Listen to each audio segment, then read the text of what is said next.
les grands leaders ne soient pas candidats dans les législatives et qu'on laisse la place aux jeunes et qu'on se mette derrière eux et qu'on les pousse. C'est mon point de vue. Maintenant, la dévaluation. Ça a commencé avec l'Afrique centrale. Vous savez que tous les pays francophones qui appartiennent au CFA et qui sont dans l'Afrique centrale ont du pétrole. C'est tous des pétroliers, sauf la République centrafricaine. Le pétrole est tombé à peu près de 100 jusqu'à 30. C'est la proportion. Donc, leurs revenus ont baissé. Mais quand leurs revenus ont baissé, ils ont continué le standing. Et quand il n'y avait plus d'argent, ils ont tiré sur les réserves de la Banque centrale. Ils ont tiré exagérément sur les réserves de la Banque centrale. Au point que, il y a quelques mois, peut-être 6 mois à peu près, ou 9 mois maximum, une réunion s'est tenue à Yaoundé, en présence de Mme Christine Lagarde, directeur général du FMI, en présence de M. Sapin, ministre des Finances de la France. On leur a dit, ou bien c'est des restrictions, ou bien c'est la dévaluation. Ils se sont engagés à vraiment restructurer, etc., gérer mieux. Ils n'ont pas pu, parce que les habitudes.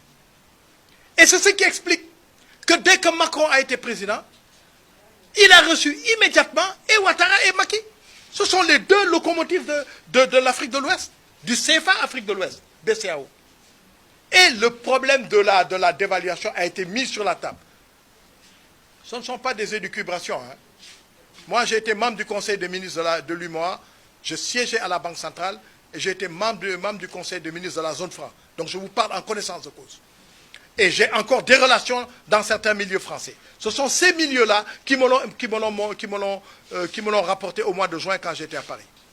Ils ont dit que des discussions ont eu lieu.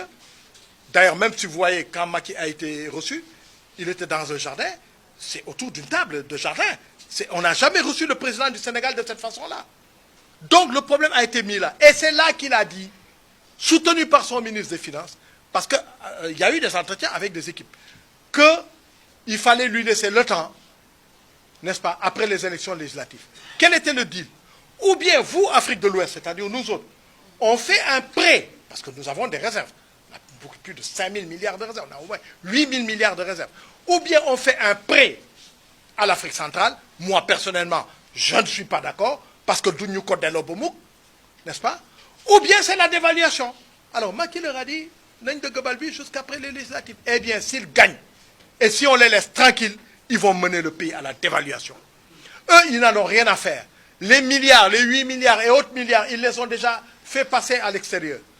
Voilà. Et ils seront beaucoup plus riches. Et depuis le temps que je le dis, c'est pas dimanche que je l'ai dit, hein. Je l'ai déjà dit ailleurs, depuis le temps que je le dis, mais personne ne nie. Alors, il y a au Sénégal maintenant